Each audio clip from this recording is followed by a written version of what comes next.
Hello, everyone. Welcome to the Knowmads Podcast. I'm your co host, Bhavya. And I'm your co host, Prachi. The path to self exploration is very unique for everyone. Our passion, ambition, and relationships play an instrumental role in shaping our lives. Our guest today found his true expression and self in literature. His humility and empathy allowed him to overcome all the challenges that life had for him. With exploring literature, friendships, love, life, and lots of laughter, it was one of the most heartfelt conversation in a very long time.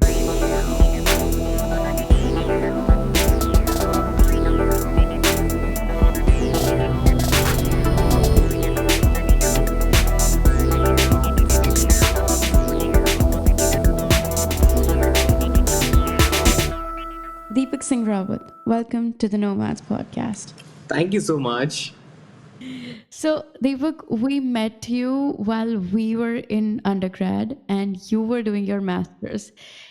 But that was like more of a very fleeting friendship. We actually reunited when we started our book club. And that's when I feel we became like really good friends.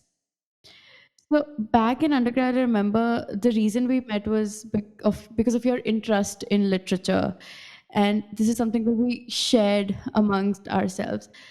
But so let's just start with you telling everyone how did books, reading, blogging, content creation, and everything took a driver's seat in your life? Because I remember your bachelor's in mathematics and your master's in statistics. So how did that come about? Yeah, I I think this is one of the things, right? Like, if you see a lot of philosophers are people like who have done like PhDs in maths. I think they went after like PhD and then switched. But I was like I'm a modern kid. I was living in 2023, even like in 2016. So I switched things in between. But how books came in life is uh, it's funny because like in an average middle class Indian household, you do not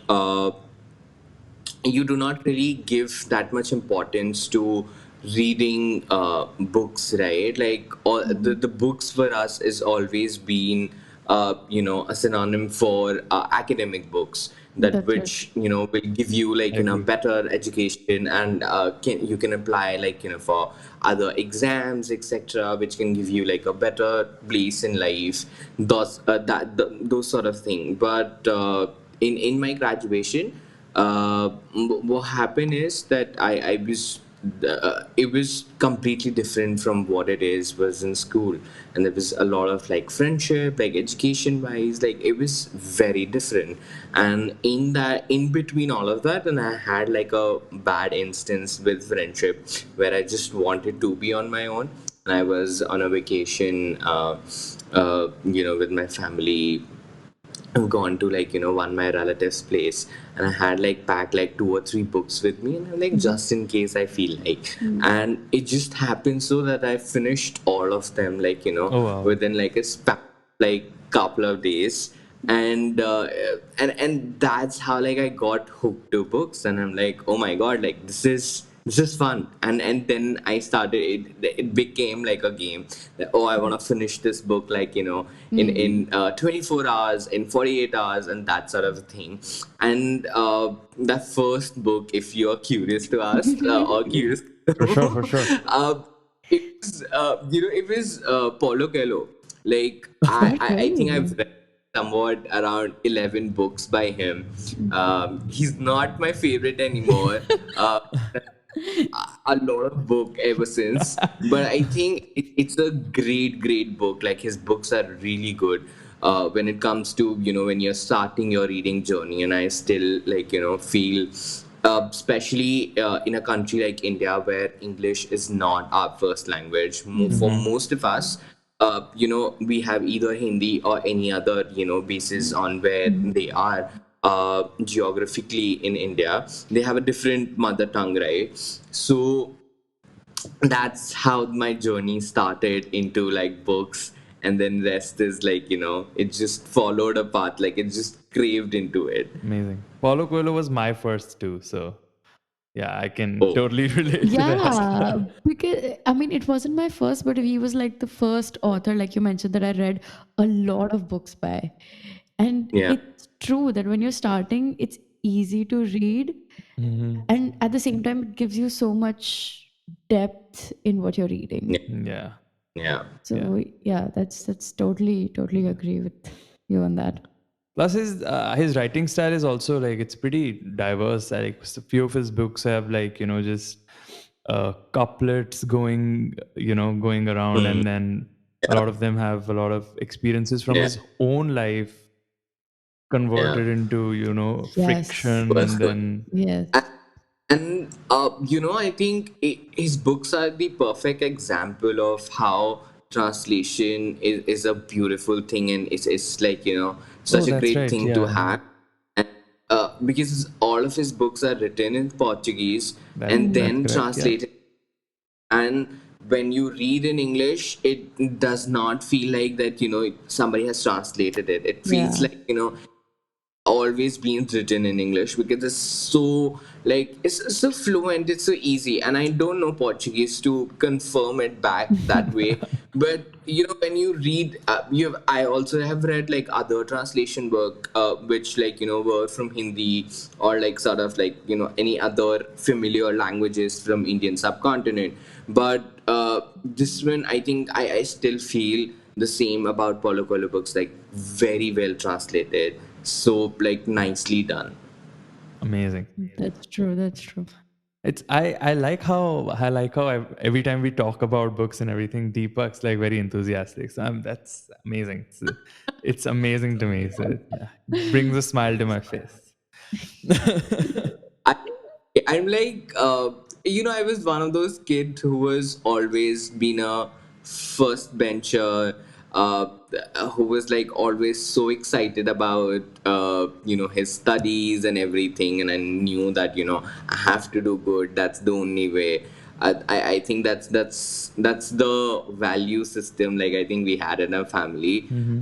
ever since. But it's like my core memories always have the fact that I always held tight to my teacher who were teaching me Hindi or English. Like I had till like 10th grade I had Hindi, so I always like was very close to like these teachers, both Hindi and English, and I often used to like talk to them about like, oh, like oh, if was that the metaphor for this thing or that thing, like Mm, how do you explain, and go in a depth. And it's not really required when you're at school, like you don't have to dissect the whole thing and figure out things here and there.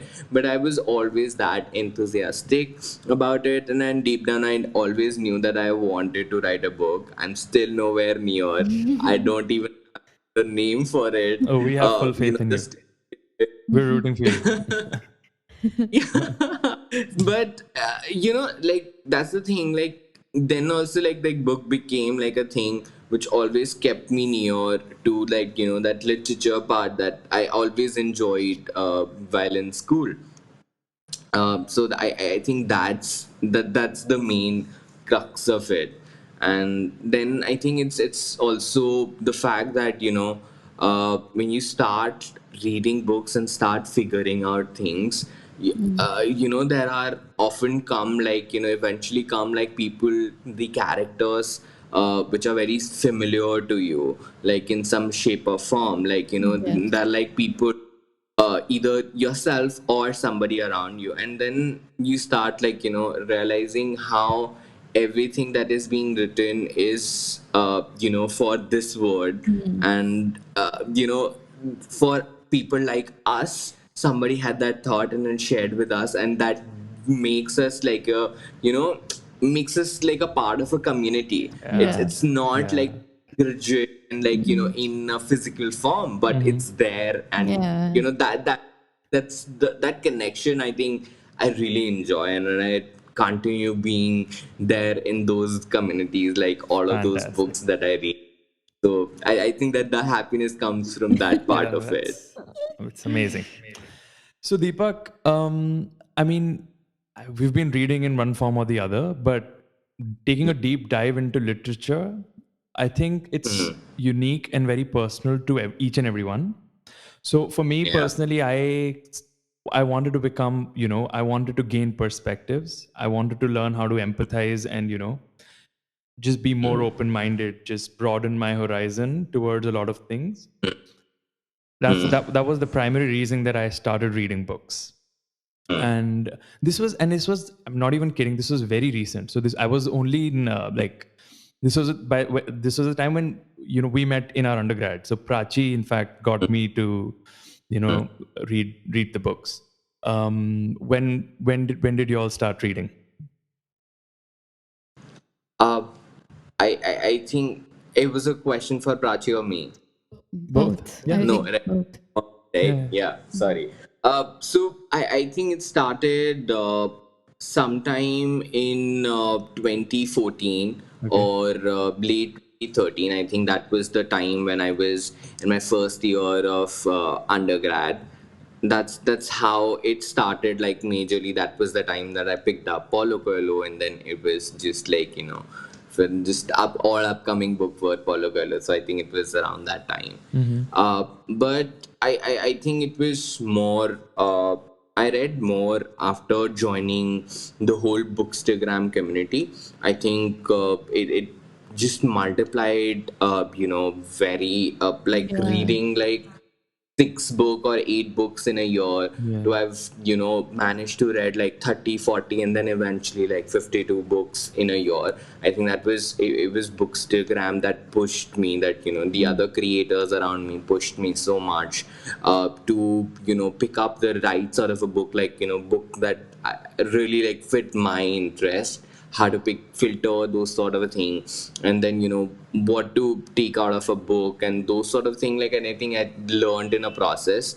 But starting in like 2014 or Mm-hmm. late 2013, it was just like the beginning of like the whole life that I was about to live in like in the books. Yeah. What about you, Prachi? And it's very unique. So I remember I was, I think, probably in 11th standard or 12th standard, and Mm.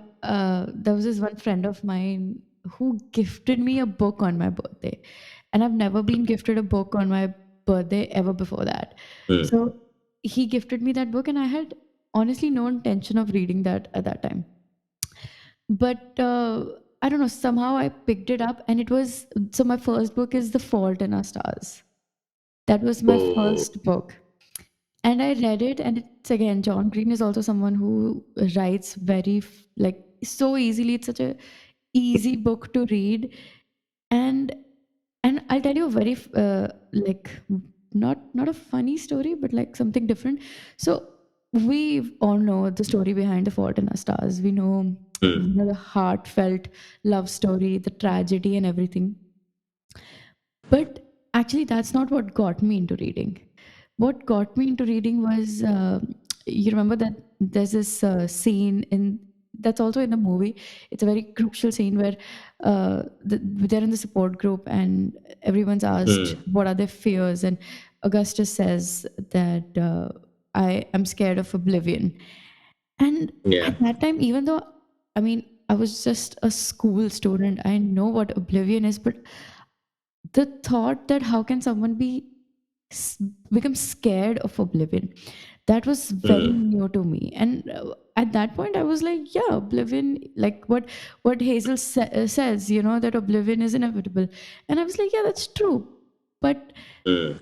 that somehow got stuck with me. And then later in Mm. life, even now, that when I think about doing something, it occurs to me that it's a very legit fear, because we often think that if you're always afraid of oblivion, you're not living your life. But now I've realized that if you're not afraid of oblivion, then you won't live your life. You won't have Yeah. anything to give to the world. So that is what got me into reading, that such a simple line in a story that's not even probably, most people will just read it and forget about it, but the Yeah. author paid attention to it. So that is something that got me into reading, that okay, there's a world inside a world. Right. So exactly. Absolutely. Coming back to the question, I mean, like I said, it's very personal to each and everyone, and it's very unique. And you, Yeah. perhaps you're the only one who can understand the true essence of it. But Deepa, what I wanted to understand was that with more ways to read things, with now Kindles into the picture, and then there's like online resources are plethora. It's never ending.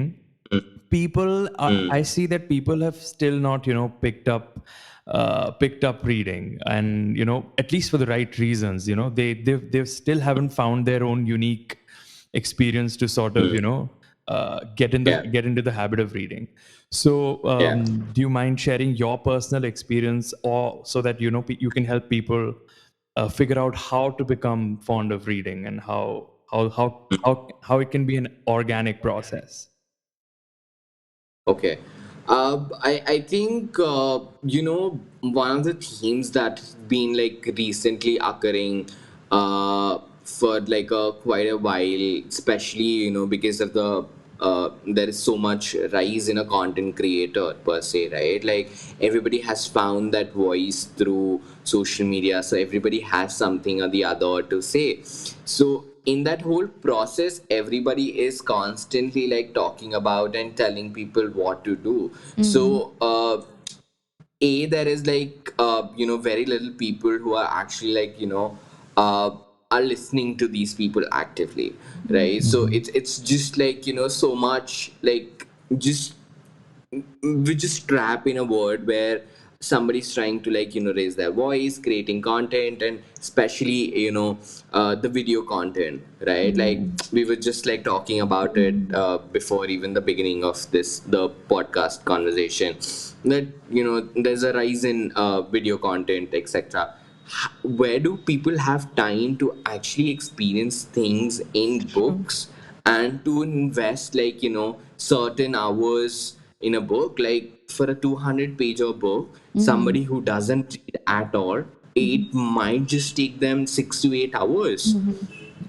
Right. So instead they, like watch a movie about it or like a review, and now thanks to like AIs, you can just ask for a Mm-hmm. summary and Oh you just yeah. like get.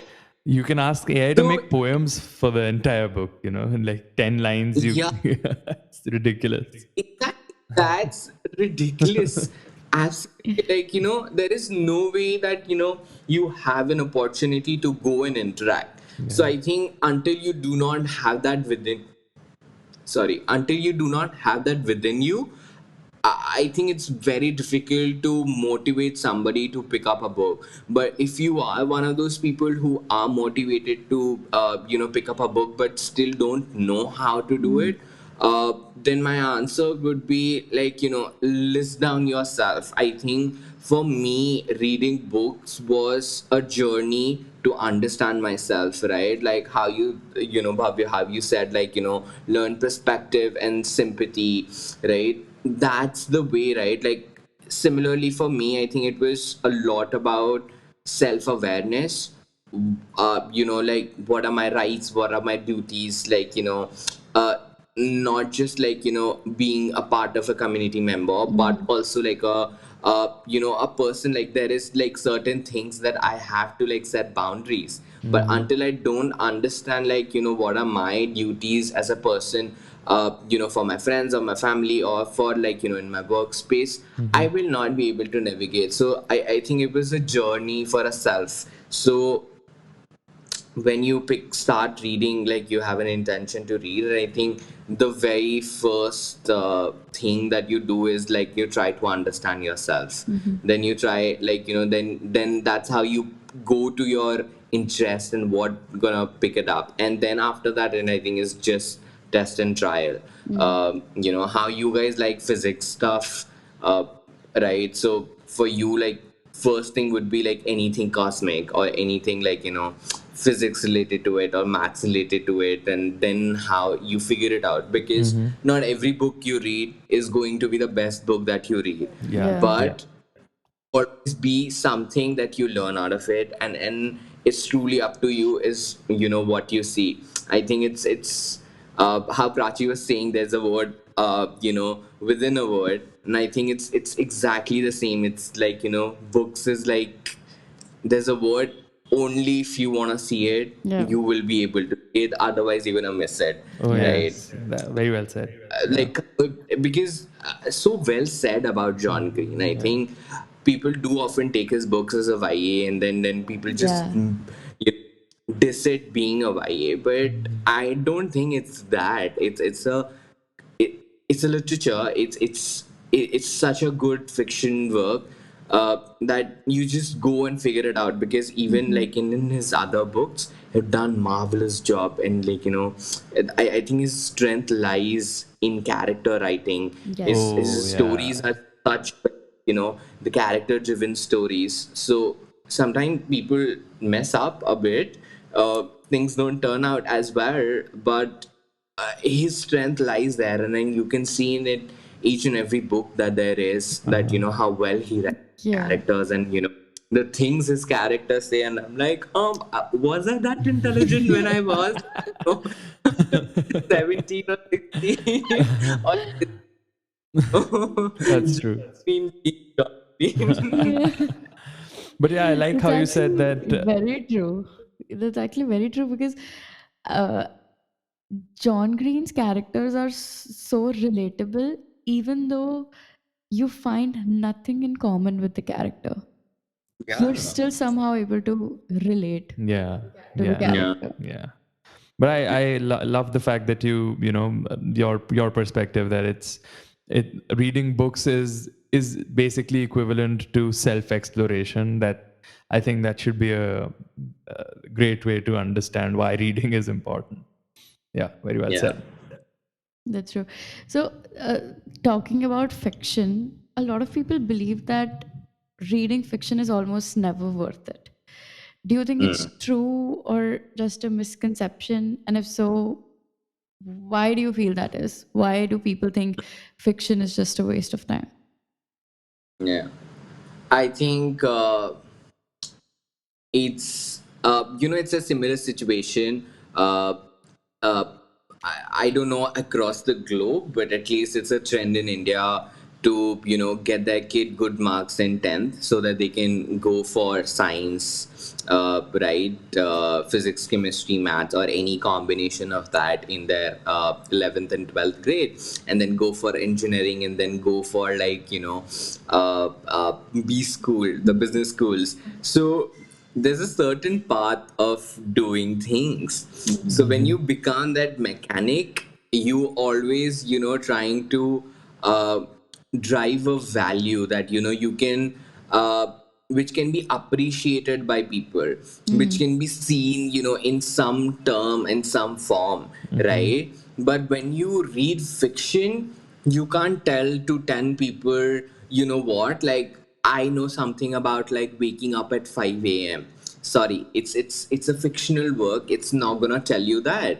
It's not gonna give you like how to form or break a habit in 21 days. It's not gonna happen. Right. So that's the crux of how whole misconception about like reading fiction started, because you're not able to drive a particular thing which is not coming in any form, right? If you're reading erotica or any sort of thing, then what is it that you're driving? But if you read something on economics or finances, you might learn a thing or two which can help you. But I don't think it's true. Yeah. Maybe you're like really bad at like in bed, and you really need to know that. Perhaps like erotica, you right in bed. Or so there are so many things in life that which you do not have to quantify, right? Or does not need to be in some shape or form. It's just like something that you makes you feel good, and you might learn a thing or two, but it's not very obvious, and that's okay, right? Like, not everything that we consume on television or Mm-hmm. like any other social media platform is very beneficial to us. Mm-hmm.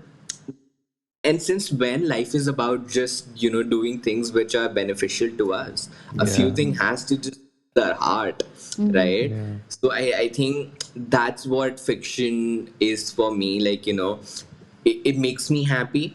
I learn a thing or two, but even if it's not there and just make me happy, Mm-hmm. that's fair enough. That's that I achieve my goal. It makes Yes. me happy. That was the goal, to keep me happy. So I think that's where I am, between the fiction and non-fiction. Of course, like, non-fiction can, like, get you things, but it's a lot of time. It's a lot of, like, I feel a lot of, like, non-fiction book, I would just go through their summary Mm-hmm. rather than reading it, Mm-hmm. because whatever they put in, like, 400 words, could have done it in, like, literally 21 pages. So I would avoid going through that much pain, just, like, learn the crux of it, right? Mhm. So I stand there in the whole fiction non-fiction dynamics. And it's very true because what I often give an example of is that you can pick any non-fiction book depending on what answer you're looking for to your particular Mm, question, depending on mm, what you think you want to learn. But yeah, what fiction teaches you is things that you did not even know that you had to learn, tells yeah, you things that you cannot even imagine or think about. And yeah. sometimes what fiction, and I feel sometimes fiction does a better job in teaching you because you have a story, and sometimes you relate with the character. You feel that okay, Mm, this character is making decisions that I would make, and then that character ends up in a place, and maybe you can like that place, and then you can say, I'm going to continue making these decisions. And sometimes that mm, character ends up in a bad place, and then you think, okay, I mm. need to reevaluate. It gives you a sense of empathy and puts you in the shoes of a person that you've never met, and gives you an opportunity to live a life that maybe you want to live or you don't want to live. And that depends on what you're reading. And I think that's a thing that only fiction can do. But Definitely. That's yeah, yeah, Bhavya, yeah, you were no, saying. I was just saying that to Prachi, I was saying that since we have been sort of, reading a lot of fiction, we understand that. But you know how Deepak said that people assign values to non-fiction in a Yeah. certain way. So it's so bad that it's almost hypocritical. So if a writer Yeah. spends enough effort to develop a character who has a morning routine following the same patterns, people will not understand that. But if you have, like you said, 21 days do this, and you have a morning routine, and suddenly Yeah. they start, it's almost like, you present something and then you just say that, on the basis of scientific analysis this is true, and then people start believing you that. But if you Yeah. have a world in which the sun rises from the west, then you won't believe it, because what the hell is going on? It Exactly. sucks. It's funny that how our everything that was before us, right? They wanted us to dream a little, Yeah, but I now know. where we are, we're just told that, you know what, like, dreaming won't help you. There is like a procedure, like there's a 10-step thing, and you follow it and you will have a fantastic life. So that's there. And to Prachi's point, right? And also because this is a Pride month, and I really would be happy even one person picks up a book that I talk about. uh Long back, I was a member of this American library in Connaught Place in New Delhi. It was I used to discover a lot of American literature through that library. We had access to some really incredible books, and one of the books that I picked up was called "Lies We Tell Ourselves" by Mm. Robin Telly. Now this book is set up in US, somewhere around the Civil War, when black people wanted their rights, and they were fighting for, like, same school opportunity. There has to be no, like, white and black school. There has to be only one school. The best of teachers teach everyone, and Yeah. the common washrooms and everything, and common workspaces. Yeah. That was happening, and that's the premises of the story where it's set up. And I found that, in that story, which is nowhere connected to me in any which way, I found these two two lesbians. They're in their school, and they're figuring out so many things that are happening in their society, but they're also figuring out who they are as a person, Oh. right? I think that sort of an understanding, of course, people like belittle YA a lot, and I really, really hate it. I always say I'm a 27-year-old person who, very soon be a 30-year-old, but I am very, very happy and very content when I'm reading YA. It justifies so many things, and I, as a marketeer who is working in an industry, like, for books specifically, I think, and I would love to read as many YA and recommend it to young people, so that, they can figure out things much faster and way earlier than I did, because I did not have the access to somebody like that. But to my point is the fact that, in this world, like, learning things, it just, like, talking about lies we tell ourselves, it was such a it was a concept in a story that's nowhere related to me. I would never ever be, like, have been in that situation, or that sort of a, in any criteria, but I learned so much. There was so much learning, and this each chapter name was a lie that we were telling ourselves. It was Oh. so well done. Like, chapter one was a lie in one Right. that we were telling ourselves. Oh. So it's like, it was some chapter and said, I am okay. But that was a lie that I was telling myself that I was okay. I was not. So that's sort of a thing, right? I learned about writing. I learned about character-driven stories. I learned about, what happened in US. Of course, it was a fictional version of it, but I'm sure there was somebody who had lived it. Yeah, absolutely. It's so there were parts of it which were inspired by real people. Yes. Yeah. So that sort of a thing, I think that just makes such a big impact in me as a person. But I can never go back to, like, be like, oh, I'm gonna be like, bro, like, I read this book, this non-fiction book. I'm like, okay, that's happening, and people can tell me, like, 3 ways, 10 ways, and whatever. I will listen to you very happily, but just like my time, I'm gonna utilize it for fiction. Very rightly said. So, Deepak, like I was, mentioning earlier, that reading has helped me personally so much. You, for all of us here, and a lot of people around us. So, was there a particular phase in your life that, where reading was something that got you through? I think it was after my masters. I had taken a sort of a gap year. I mean, I am still in India, and I can't really have a gap year, but because it doesn't look good on a resume. So I did not technically have a gap year, but it was sort of because I was preparing for a lot of government job exams, and at the same time I was also doing freelancing, because so that I don't, like, just do that, and I have something to, to show and to talk about when I go for, like, a work eventually. So I think that was the time when I spent a lot of time in sitting and reading books and figuring out, like,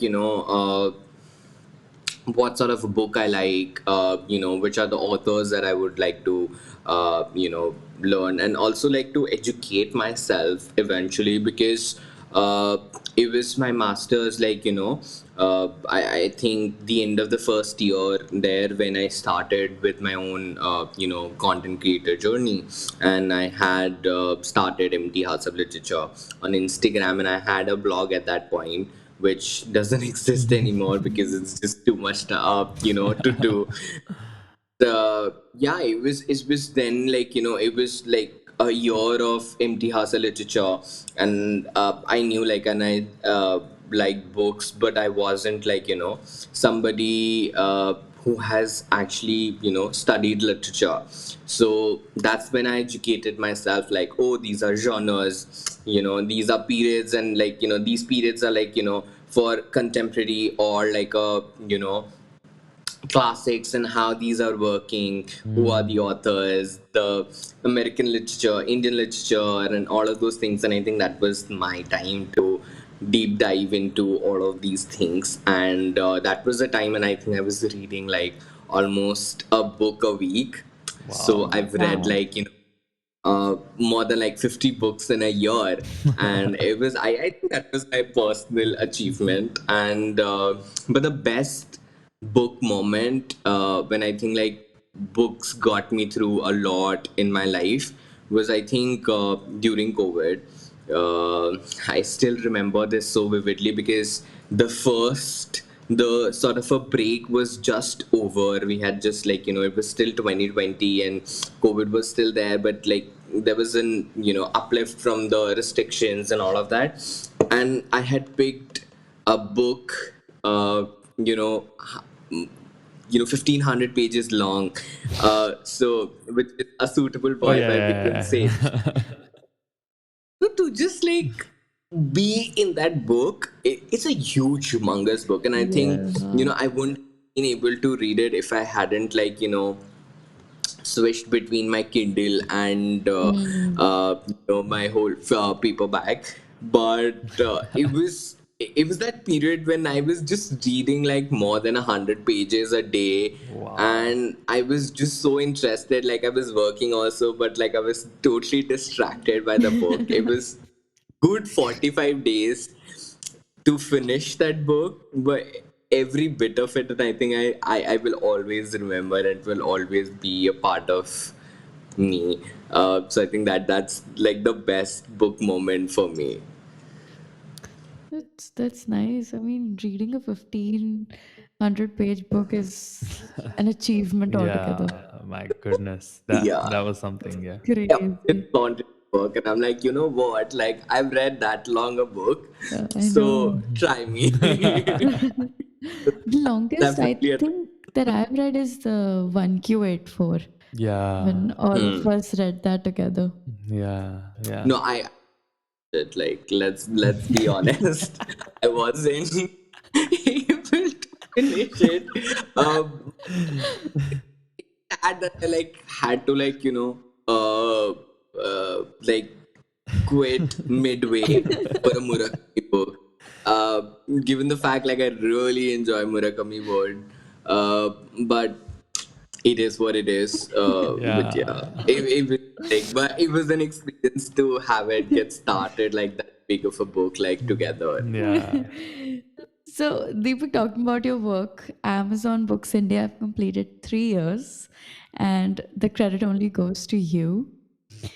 How many years did Empty Out of Literature complete?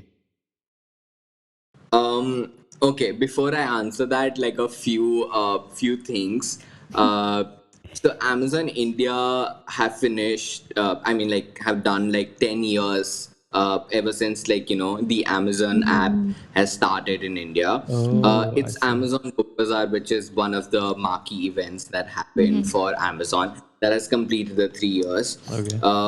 I would not take full credit for it, because there's a team, a big team that there is working on different aspects of the whole, how it comes out and how it's perceived by the customer. And once they make a purchase, Mhm. it's book delivered to them, that the whole experience is, we all are doing our own diligent part.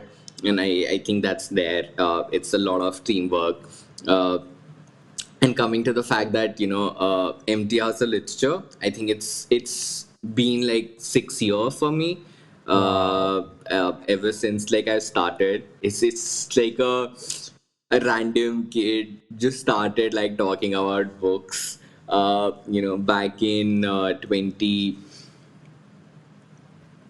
early 2017, I think. Yeah, yeah. And from that to like now working with a leading marketplace in India to Yes. market books. I think that's been a dream to like to it's just a dream to be living in. And this is something that we already know, but I find it extremely interesting and I want you to share this again. What Yeah. is the idea behind the name Empty House of Literature? I'm so happy that you asked this question because a lot of people don't know, and like, it's so they like jump to conclusion. It's like, your empty house literature, so how do you become full? So those are the Oh things. my God. Happen. That's so If random. if you're single, it's empty. But like, what happens when you start like in being a relationship? Will it be a full house? Oh I'm my like, God. but that's not. So empty house literature has two aspects of it. Okay, one is the fact that it's an online platform. It's never in a physical format. It's all digital, right? So even though I talk about books and it's a house of literature, but it always be empty because there is no which way that it can be filled with anything because it does not have like a physical form, right? That's one explanation to it. But the second is it's a phrase that I've picked up from a book.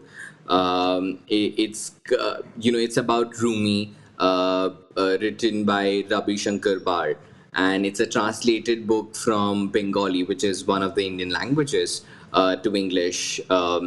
So I give you context, where it comes in the whole story. Uh, so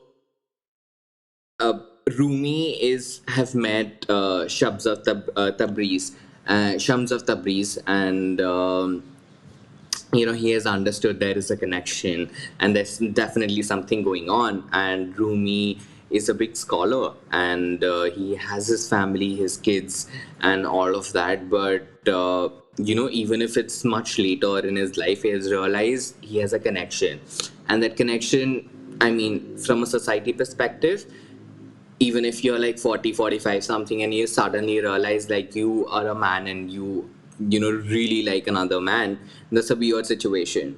But I think there is no perspective of that whole thing, and he's just like, what, like I really like that person, and he's gone because Samsar Tabriz has like understood that whole point, like maybe this will not work out, and he already has a family, so he like moved away. It's like I can see like in my influence, like when I'm there, you get influenced in a certain way, and you like behave in a certain way, and so he moves out from his life, and he's like, I'm gonna live my life, you're gonna live yours, and that is it. But Rumi is so sad. He just goes, he locks up himself in his library and throws out all the books.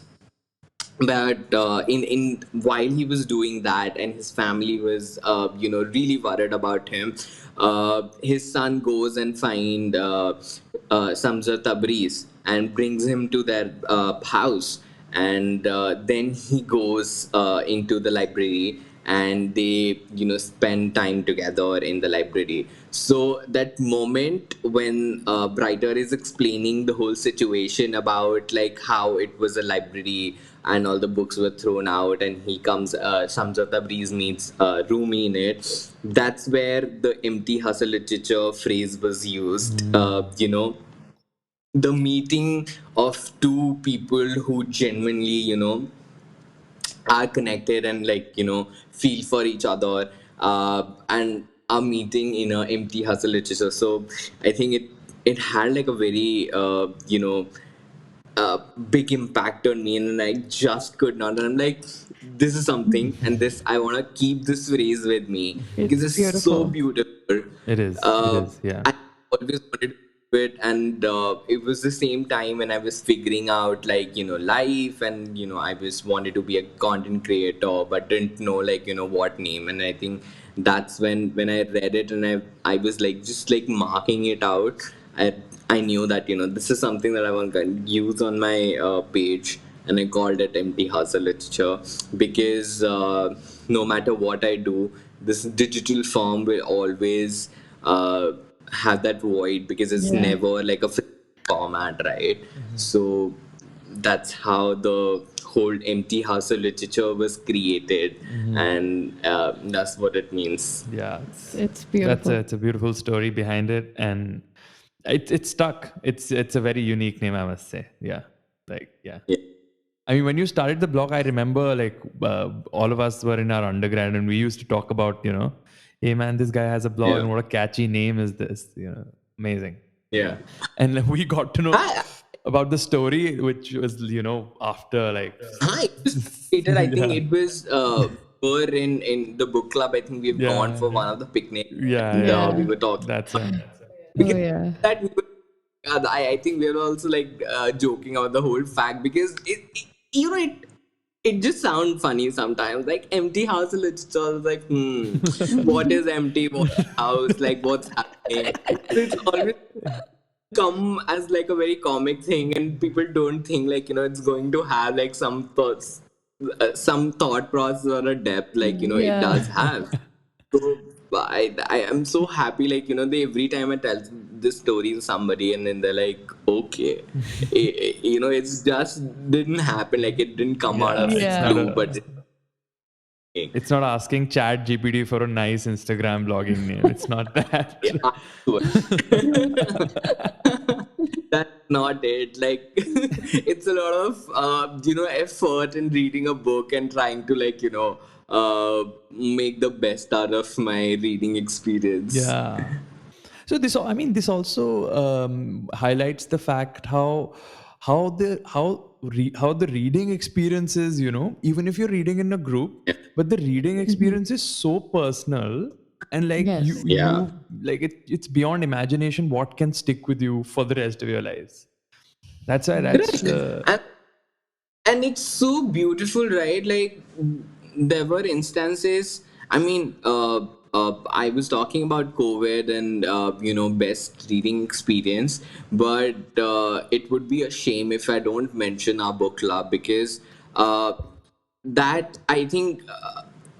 Thanks to COVID, like I think we got that space in our lives where we could actually connect, right? And it rekindled our friendship. yes. But I think without it, we would have been just like, oh, there's like these folks from like undergrad Yeah. and like Yeah, time, and we just we talk once in a while, that sort of thing, right? that is correct.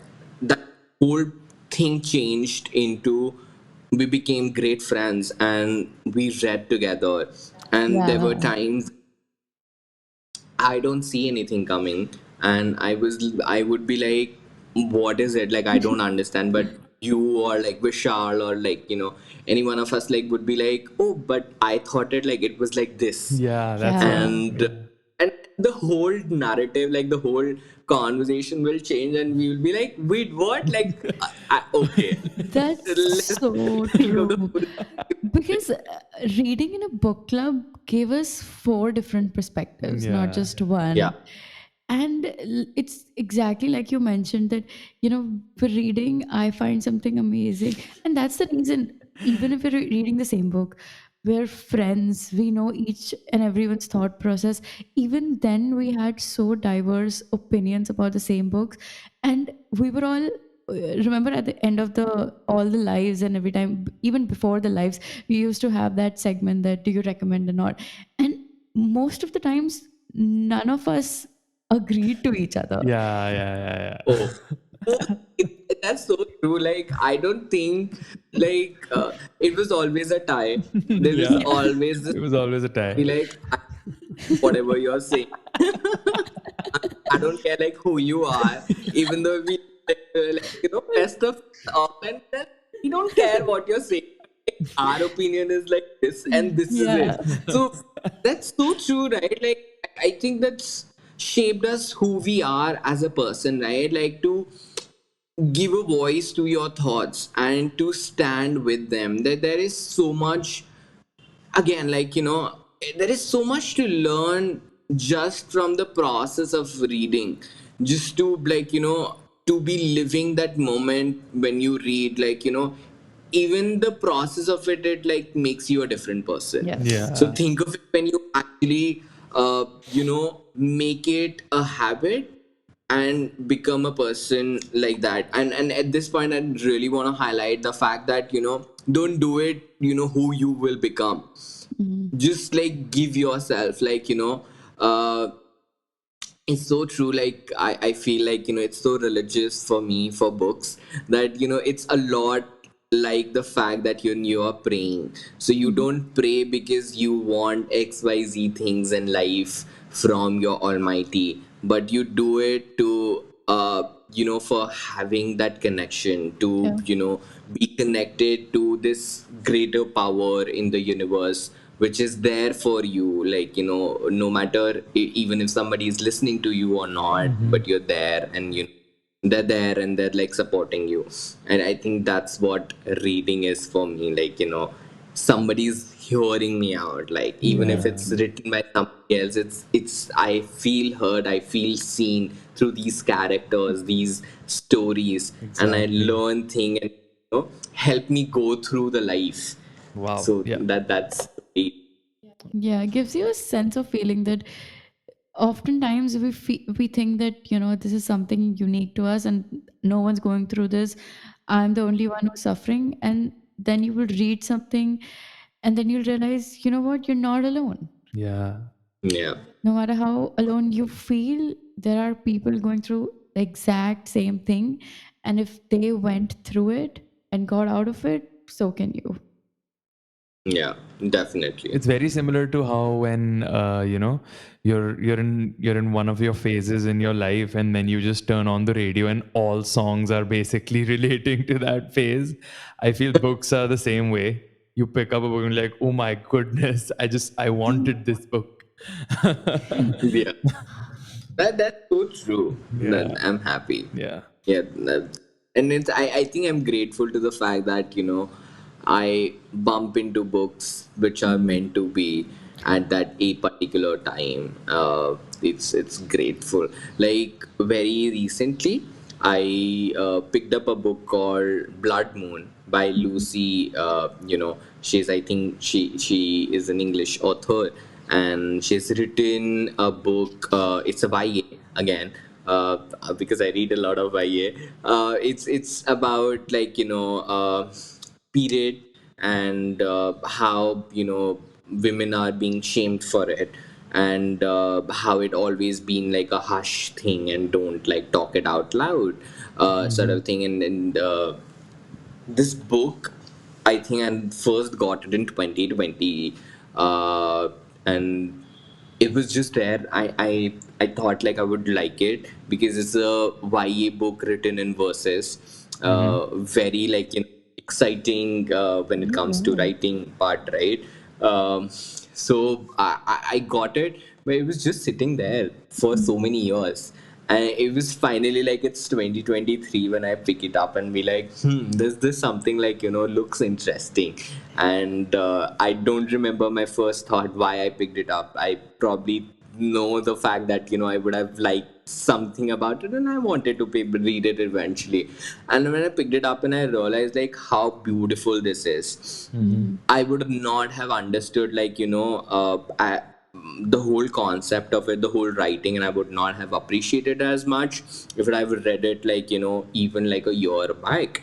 There is so much that I've learned in all these time, right? Like I was just contemplating the fact that, so I'm so grateful that every book is happening to me at the right time when I need it, Yes. not Yeah. uh just like randomly something coming up and I then figure out what it is, but it's just happening in a way that I feel grateful for each and every book that I read. Wow. Yeah. Yeah. And we all know that quote that never judge a book by its cover. Ever since I've started reading, I'm like, there is no such rule. Please And judge a book by its cover. If you like it, like the cover, just pick it up, start reading. And yeah. I have been reading most of my books recently that way. If Yeah. I like the cover, if it looks nice, I'm like, yeah, I'm getting this. I want this. And almost all the times, they're beautiful. There's no way Yeah. around it. So recently our bookshelf is like rainbow books and all the fancy looking covers are there. Yeah, you were saying? I am so happy with the fact that you're in US, and I know like the books are so damn expensive there. I mean, Yeah. it's a different ball game when you are in India, right? Like, Yeah. Yeah. books are much like inexpensive. You can afford like a lot of like hardcovers in like just a matter of like few money, but US is very difficult, and I'm Very. so happy that you could do that in US also. Mm. It's true. I mean, I don't know if I should say this, but whenever we want to buy a book for our Kindle, we log into the Indian account and then buy books. It's so cheap there, and it's the digital version that's having this Yeah. discrepancy. Yeah, So, that's ridiculous. Yeah. That what you can do. I if you use it, I would say that please go ahead and use it. Like, uh, government is doing like a very weird. I mean, like if you just think of it in a way that we all when we say we all are human, then why there is like a current somebody's currency is like I know. way better than somebody else's. Like why are all like economical situations similar to global warming across the globe? Yeah. Right? Like it's getting hotter for a particular country, it has to be hotter for everybody else as well. I think that economics of it also work, right? Why there is like a disbalance of you get benefited by something, please go ahead and do it because nobody is taking care. Oh yeah, yeah, In yeah. this very Absolutely. difficult.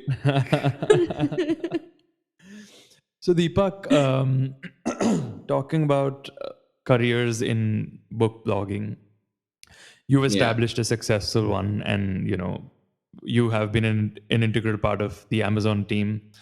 So we want our listeners to understand how to land a career in book blogging, and if someone's also passionate about literature reading, how does one go about this unique career choice?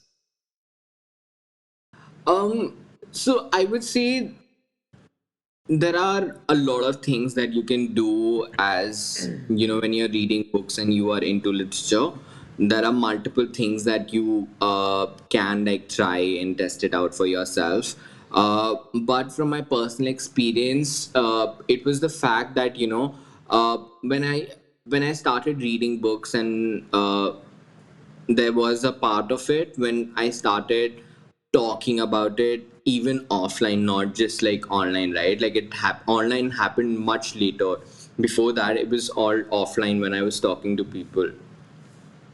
One common thing that I always noticed in that whole process was the fact that when I'm excited about a particular book, I will make sure that you also get as much excited, and then eventually that you pick up the book, either like whether I get it for you or you buy it yourself or something like that.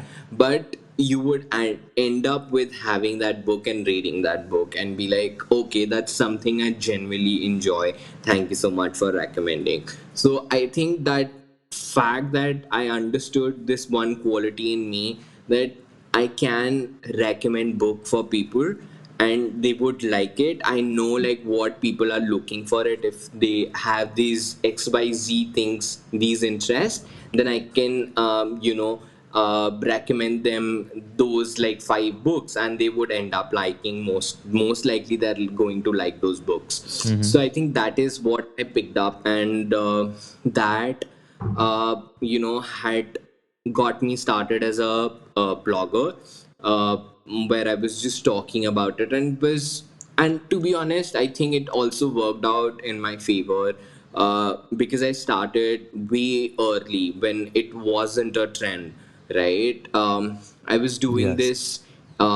We were just like a few people in India who had the Bookstagram account, and publisher at that point in India, even the international publishers who are in India, were figuring out a way to integrate bloggers and how to do things. So I started way early, and I was lucky enough to be in a city which has most of the Indian publishing industry. Like most of those top publishers, I think almost all the top publishers are in Delhi. Yeah. So I was lucky enough to have that situation in my life. So I started reading books and started talking about them, and that was the journey of empty hustle literature. And that's how, when eventually became like, it became a process where I was collaborating with authors and publishers, right? A few years down the lane of empty hustle literature, and that's became my friendship with professionals. So before that, Ah, it was very content creator oriented, and then it became like a professional perspective started coming into like creating content. Like there was an intention behind every content that I was creating. right. There was an intention to, make it like I was part of awareness campaigns for books. So it was very intentionally I was doing a lot of things even as a content creator.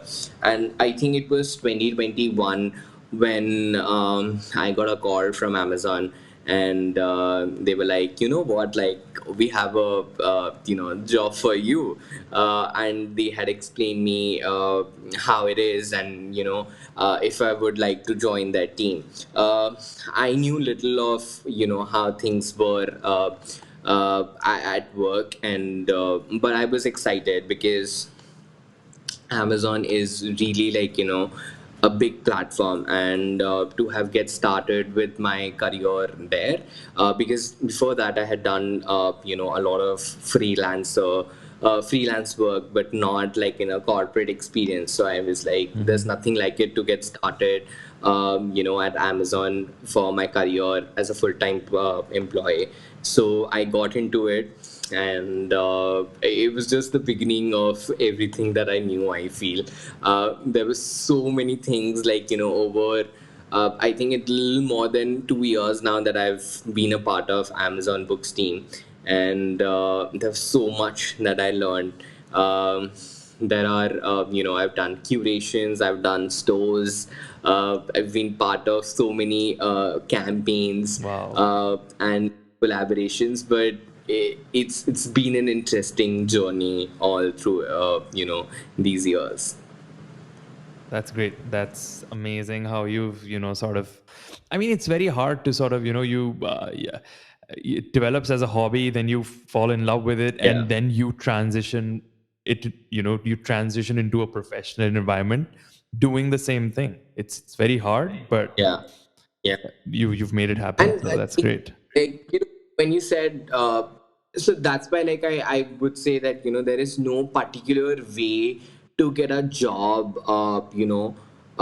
for this, but it's your understanding of what you like, because there are different things. Like, I wanted to be a marketer, I wanted to, like, bring the best of the book and tell the world that, hey, this is the best thing about this book, and these are the things that you enjoy if you pick it up. That was my niche, and I wanted to do that. But if you want to look up, there are editors, right? And then you can be a writer if you want. There are, of course, like, there is a whole sales and distribution department for it, and there are different aspects. That marketing is one such thing. If you become like a uh, professional, and also maybe you can also open up a bookshop if you understand book and would like to meet Yeah. people. So that these are some of the professionals that I meet in my day to day life and could be suitable for anybody. But I think if you're getting into the books, I think the love for books, for reading, and to have read a lot of books definitely help you out in understanding who your customer are. And I think I love my job because I understand a lot of times who my customers are and how I can serve them better. Mhm. That's So the I think that's statistician in you. I don't know if it's the statistics or the Amazon uh, way of doing things, I because see. one of that Amazon holds for is being a customer backward. Mm. And I think that definitely have been stuck with me, the people that we are serving, and to actually understand them and to give them our best and do it the way that they like it, not the way that I impose them with my thoughts. So it's them, they are the people who are doing it. And because to be honest, like being in content creator place, it was never it was a lot how I wanted to present things, how I what I liked. But there's a part of it, even if I like something and I'm talking about it, it has to be delivered in a way that Mm. people will understand. Uh, I may like, learning new different words, but I can't just use all of them in like one sentence and expect people to learn. If I'm addressing to somebody, I have to deliver it in a way that they understand. So I think it's that journey that I've learned in a way that how to be like customer backwards. So it's Hmm. a lot of mix and match of all that I've been, all that Yeah. I've lived. That is me now. So I don't believe in a linear path. Yeah, absolutely not. Yeah. Yeah. It's So, definitely that these protons and neutrons are like just like everywhere. so Deepak, since you're the expert, I'm going to ask you a very difficult question. Tell us one book that you feel everyone should read and why. Oh my god. That's always so difficult to put it into like a one book. And I like personally like avoid it in my interviews with authors. It's always so difficult. Now that I am in a situation, I think I will just pick up like couple of books. I think Mirrored Life by Rabi Shankar Bart. Mhm. It's a beautiful book about Rumi. I got to know about a lot about him. So if you are, somebody who know Rumi, because some translators have just like published their work left, right, and center. Please do consider his story, even though this is a fictional one, but it's still inspired a lot about his life, and that's something that I always recommend. It's one of my favorite books and source of imtihads of literature. And I think the second book would be like not a book, but like how I was talking about Paulo Coelho. I Mhm. think he's one of those people who had helped me over years, to pick up, to learn to get into the habit of reading. And lastly, I think it's couple of Indian authors who I genuinely like love them so much and so grateful to each of their books. And I think Ruskin Bond, Mm. Mahashweta, um, there are a few more names, and I'm not able to remember all of that. But there are like so many. It's so difficult. And also, yeah, Vikram Seth. being on that list of Indian authors. So yeah, there is no one particular book, but yeah, definitely a long list. I mean, this podcast has been a great source of book recommendations for sure. We have been I'm so listening. happy about that. So, Deepak, I mean, talking about your life in general. So, how's your mental health? How's your headspace? How are you feeling right now with your I career think and everything? yeah, definitely right. Like, uh, it gets you the fact that you're approaching 30. There are certain norms in a society that what to do and all of that and settle down. I feel like for a lot of those checkpoints, I'm like far, far away from living that reality, and so I think like it gets difficult sometimes. It does get cluttered with the noise that is coming from outside, right? About uh, the standards of living, the way of living, that doing certain things, achieving certain thing by the certain age.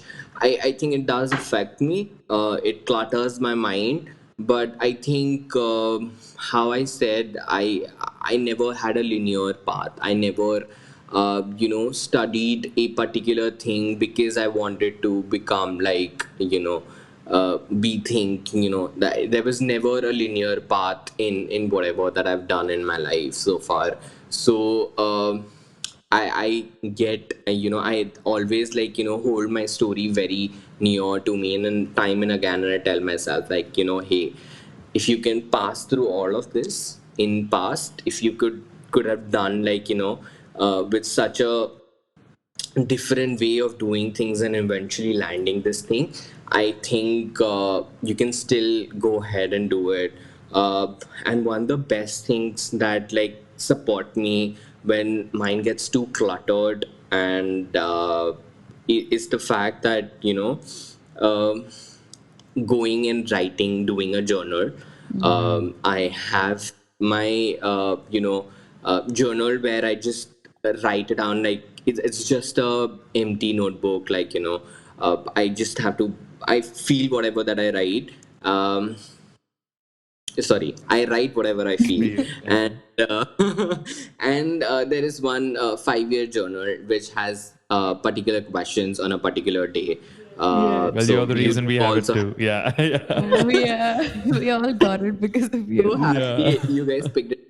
It helps me so much, right? There are silly questions sometimes, what fruit you had for the day, and straight up I've like written like plum, banana, apple, like but those funny things, like I think I need it, like it's so random because I don't remember that question for like I've been writing it for 3 years, but I don't Wow. remember like what Yeah. question was there on a particular day, and it just like make me happy like sometimes, right? Yeah. And it makes me reflect onto the things when question gets serious Mm. also in the journal. So I think that's the way of decluttering for me. And I think my research mode gets on whenever my mind is too cluttered. So I watch a lot of like content here and there, and I read through like a lot of things, like which then turns into, oh, I should probably like work on this and like figure out a way like how to integrate this in my work. uh, so it's always like that. I think I was just going through like I've been reading a lot of like children books, so Oh, I yeah. I've thought, been seeing your oh, what are Instagram. the yeah? So so it was like I was like, oh, this genre of like children book works, this that and all of that, and then doing my research, and then I'm like, okay, I would do like a curation on this, and then figure it out like how things work out. So I think that's my way of things. Of course, life has ups and downs, but whenever you are low, I think journaling and going out and like doing my bit of research and try to being like whatever makes me curious, go for it. Have make me make me survive all through this. Journaling is essential, and I mean, Oh, Yeah, I mean, like, it's funny on Instagram, like, journaling and, like, lighting a candle won't help you, but it it does. it I does. don't know, does. like, It it does. does. Totally. It's, it's soothing. It does. No matter how funny it is, like, to see those memes, but it is soothing. And mostly people who are laughing at those memes are the people who are doing this, and it's helping them. I laugh so hard on those jokes, Yeah. and I'm like, I would like bubble bath still. So, talking about life, if you remember, for a book club, we read this book called The Myth of Sisyphus by Albert Camus, and we had like a big debate where Camus was basically, giving his justification as to why he thinks that one must imagine Sisyphus happy. So, after reading for a lot of years now, I mean, you started when you were like a kid, mostly, and now you're this adult living your life, leading one of the greatest teams in the country right now. So, what's your justification as to, because I feel mostly not even must. I feel we need to imagine Sisyphus happy to be happy in our own struggles. So, what is your idea behind why are you imagining Sisyphus to be happy? Oh, that's takes me back to old time, and then, like, uh so happy to admit, like, Kamu is, like, always been such an absolute favorite of mine, and I'm so happy that we picked up his work. But the fact that, like, especially when I read, like, Kamu's work, there are things that in life you see as is, Mm-hmm. uh, whatever that it is. You just see it as it's very transactional in nature. But a few things in life have a profound effect on you, and perhaps because you feel a connection to them. So I think to get going, once you have that tinkling feeling for anything that you go through in life, and you find a way to realize it, like, more than 2 3 times, and I think that's your calling. Don't, like, miss it out, and that's where you pick it up and go forward in life. And it's so important because as you grow old, I think these call stop coming from nature, Mm-hmm. right? Like, you because you get structured in life, because there is a certain way of doing everything, right? Like I now know that what I want to do on my Fridays. There is a certain playbook that, there are 10 things that I've done in life on Fridays, and these are one of the 10 things that I will do. So that's the way, like, I understand that the whole point of it. Wow, I see. I mean, That's a nice way to put it. yeah, That as we grow old, that calling, like we stop hearing that calling. And if you Yeah. grab it, at the right time, then it'll stay with you. Otherwise, you're lost. Yeah. I mean, I don't even want to, like, pressurize people by calling it right time, but Mm-hmm. I feel that, whenever that calling is, Mm-hmm. uh, don't ignore it, right? Like, because I remember very vividly the fact that I was horrible when it came to chemistry. I was good with maths. I was doing okay when it comes to physics, but I was doing horrible when it comes to chemistry. There was no connection whatsoever with that subject, both in grade 11 and 12. Uh, and that was the way of me understanding that if I go for an engineering program where I'll have to study chemistry for 2 more semester or 3 more or 4 more semesters, I would be effed up, Mm-hmm. and I didn't want to be in that situation. So I understood that fact, and I told my parents the same thing, that, I don't think it's my cup of tea. That's not my calling. Even if I try really, really hard to study it, I just don't get it. Like, there is something that I always miss, and that gets missed because it I don't have an inclination towards it. But here are the few things that I'm good at it, and that's how, I got into maths, because maths and English and economics were like three subjects that I was looking for, and maths being top one for that. And I had, when I got an admission in undergrad for maths, and I was like, that's nothing like it. So Okay, that's great. so I think that's the way that you figure out your things. You Yeah. Now it looks very easy when I look back, but it only looks easy because I had a calling for something. Mm-hmm. I had a calling that I'm not good at chemistry, that's which will hinder in a way when I do go forward with something like engineering in life. So I eliminated that fact, and it got me tremendous amount of joy. And perhaps, like, I would not have been like here if I had still gone for my engineering. But I've Mm-hmm. just gone to a B school and just doing like something everybody else in the country is doing. I mean, that's right. One must understand these, these voices in your head that, basically are telling you to take the right step. You just have to acknowledge Yeah. these voices and, end up listening to your gut, Mm. as they say. And like you said, Yeah. it brought you tremendous joy, and then that's what matters. I mean, and I'm sure, like, Yeah. the way you were talking about, the way you were doing research as to how these books are written, and then what clicks and what doesn't.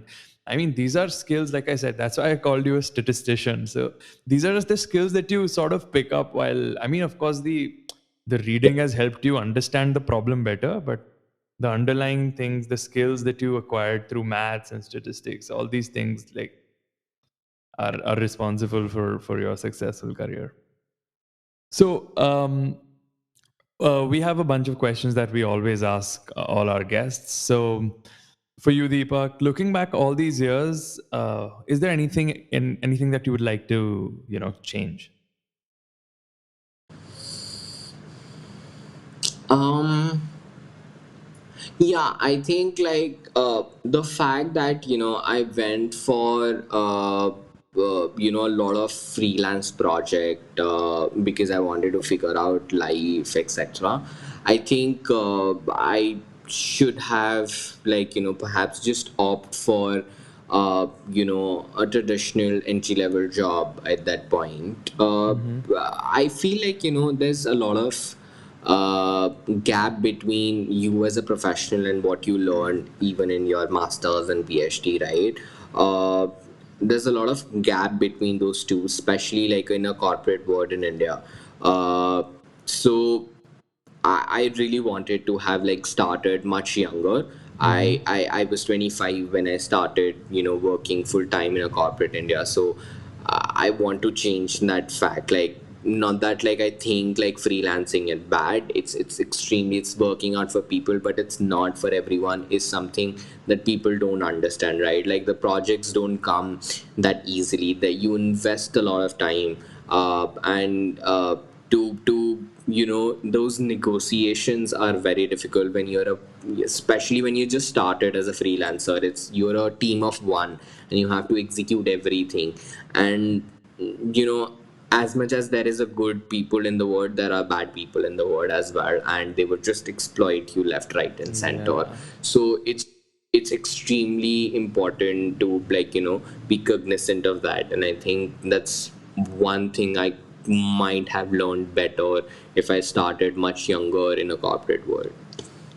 I see. And would there be an advice for your younger self? um I don't think, like, I think my younger self was like very fierce. and did and said things outright, whether people didn't like him, people did like him or whatever. He did what he wanted to do. He explored things, whether it has to be just him, he would just go out and do it. uh, I just The only thing that I think I want to say to my younger self is, don't be sad. It's okay to be on your own, right? Right. Go and do it. I'm so happy that you're taking that step to, to go out and find yourself. And I'm like, please be at it. Don't feel bad about it at all, to being on your own. Not everything that you learn in life will come from being surrounded by people. A lot of self exploration happens when you are on your own. So that journey has to be completely taken that way. So don't feel bad about it, even if people think, you have to be in a relationship because you're those age. So fuck that shit. Do what you're doing. You're going in a good path. And lastly, what is the best piece of advice that you've ever received? I think it was I was in my undergrad, like almost like a second year, end of a second year, or like early third year.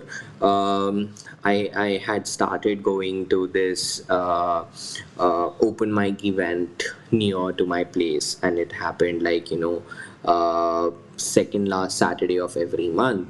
Um, I heard the story of this man, uh, who I don't know who he was and what he, where he is now and all of that. I have no recollection of it. But one thing uh, that they said is, the part that they were telling their life story, and then they said that we do things in life thinking about self, and not what how our action have a multiple impact. It's not just for a self but also people around you.